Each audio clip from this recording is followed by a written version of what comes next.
Famille, je vous ai dit dans la deuxième partie comment ce sont des dissidents au judaïsme qui ont créé la première forme de christianisme.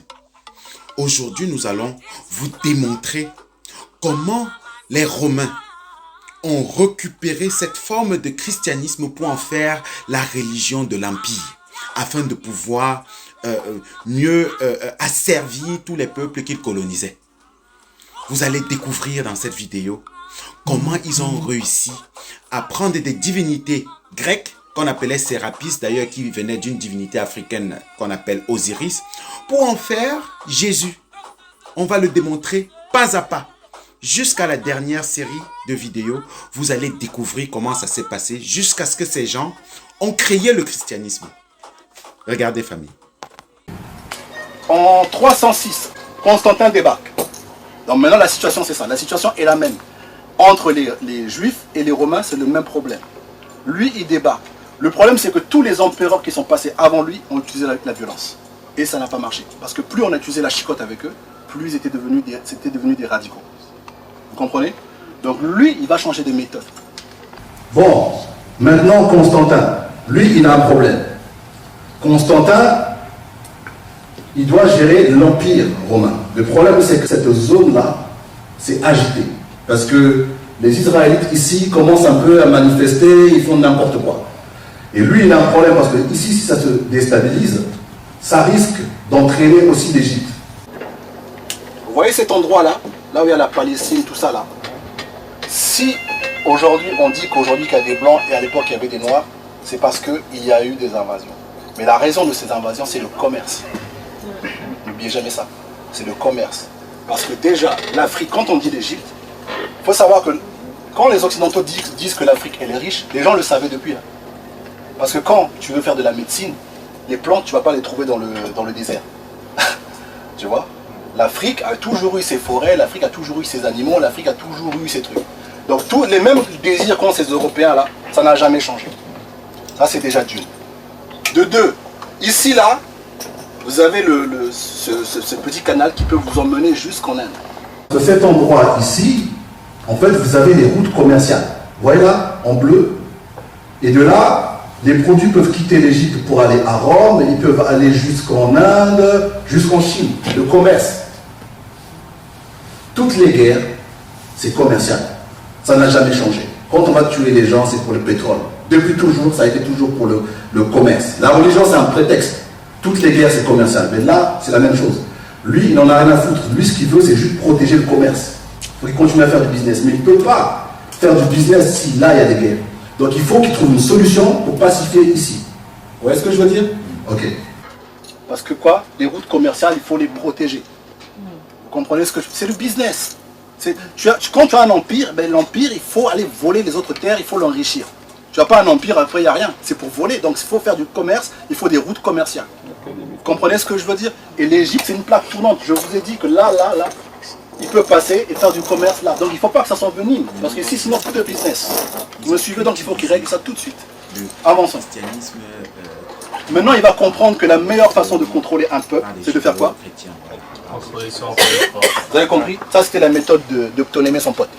Comme ces gens attendent un messie, parce que c'est ça en fait, ils attendent un guerrier pour qu'on les libère, on va dire ok, vous voulez un sauveur? Vous voulez un sauveur violent et tout? Ben, je vais vous en créer un.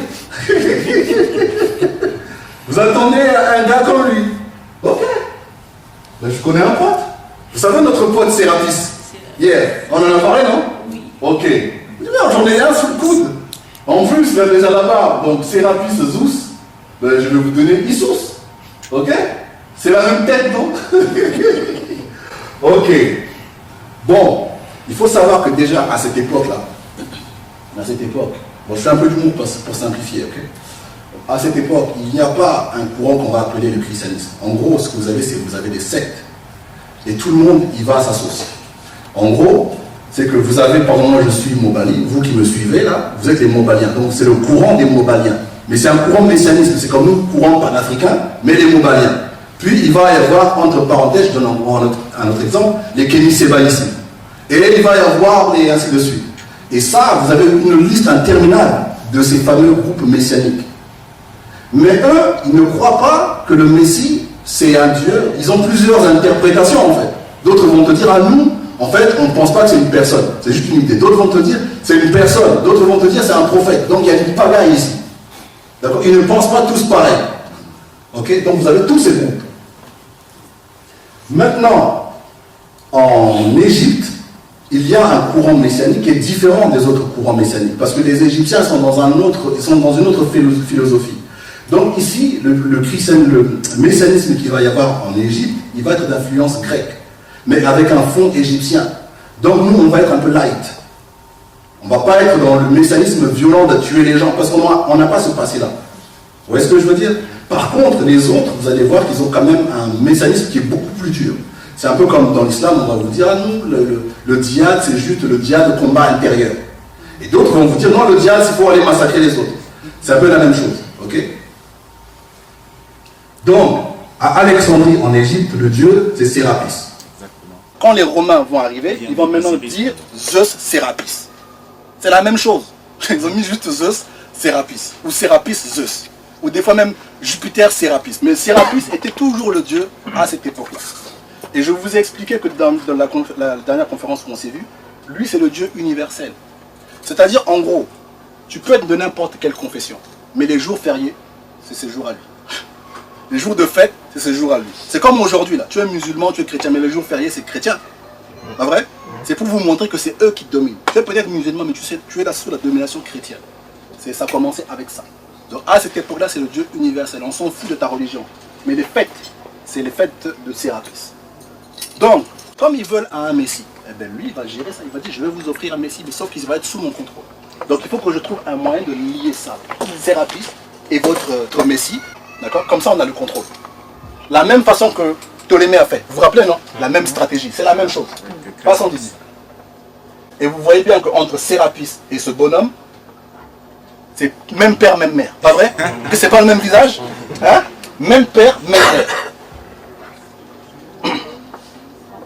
Pour ceux qui ne connaissent pas Sérapis. Donc ici, je fais un petit... Sérapis, c'est la version grecque d'Osiris. Donc on a pris Osiris et on l'a blanchi. D'accord? Comme ça, ben, tout le monde prie le dieu blanc. Parce que prier un dieu noir pour les Grecs, c'était pas possible. Comment ils peuvent conquérir comment ils peuvent conquérir une terre de noir et prier le dieu de ceux qu'ils ont conquis? Ça n'a pas de sens. Donc il fallait changer ça. C'est pour ça qu'ils ont mis celui-là. D'accord? Avançons. Le message est clair. Donc voilà les graffitis de l'époque romaine. Sérapis.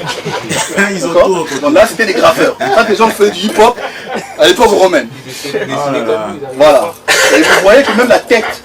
Déjà quand je vois la tête, moi j'ai grillé que ça, bientôt ça va devenir Jésus. Parce que là il y a un truc qui me dit, ah, le petit décolleté, tout ça, la barbe, on sait que bientôt ça va arriver. Okay. Bon, on passe. Bravo. Bravo. Bravo. Mobali Makassi. Chapeau frère. Chapeau. Vous avez découvert dans cet extrait comment les Romains ont récupéré, n'est-ce pas, ces bribes de christianisme pour en faire la religion de l'Empire afin de pouvoir s'agrandir davantage, de pouvoir conquérir d'autres territoires en ne plus faisant la guerre pour l'empereur, mais plutôt pour quelqu'un qui vivrait dans les étoiles. C'est quelqu'un qui s'appelait chez les Grecs Sérapis et que les chrétiens ont appelé Christ. D'accord? Vous allez voir, vous avez vu comment ils ont fusionné ces deux personnages pour en faire une seule personne. Et nous allons démontrer donc dans la vidéo, dans la dernière vidéo de cette trilogie, comment ils ont créé le mot Christos, qui n'était qu'un rite funéraire africain. C'était deux rites. L'un, c'était un rite funéraire, c'est-à-dire le fait de oindre le corps du défunt, avant la momification, le corps du pharaon notamment. Et le deuxième rite, c'était le rite d'intronisation de souverains et de grands prêtres en Égypte antique. Restez connectés, famille. Retrouvons-nous dans les commentaires. Haché, haché, haché.